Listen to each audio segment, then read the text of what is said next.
তো হ্যালো বন্ধুরা, সবাই কেমন আছো? আর আজকে তো সরস্বতী পুজো, তোমরা কে কোথায় ঘুরতে যাচ্ছ আমাকে বলবে অবশ্যই কিন্তু। আর আমি এবছর বেশি দূরে যাচ্ছি না, আমি এই কাছাকাছিই যাচ্ছি, আমাদের বাড়ির কাছে রায়পুরে, মানে রায়পুর নদীতে। তারপরে ওখান থেকে বড় কাছারি যাব, তারপরে ওখান থেকে ভাষা মন্দিরে যাব। আজকে 3টে জায়গায় ঘুরবো। তোমরা অনেকে কমেন্ট করেছো যে দিদি এই মাস্কারা শাড়ি ব্লাউজটার লিঙ্ক দাও।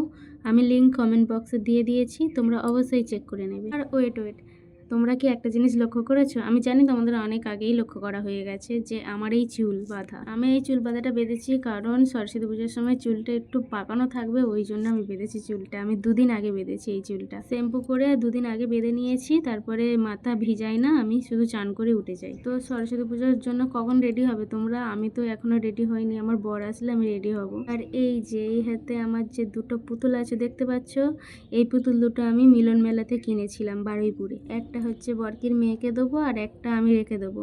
তো অনেকটাই মজা হবে আজকে, জানি সবারই মজা হবে আজকে।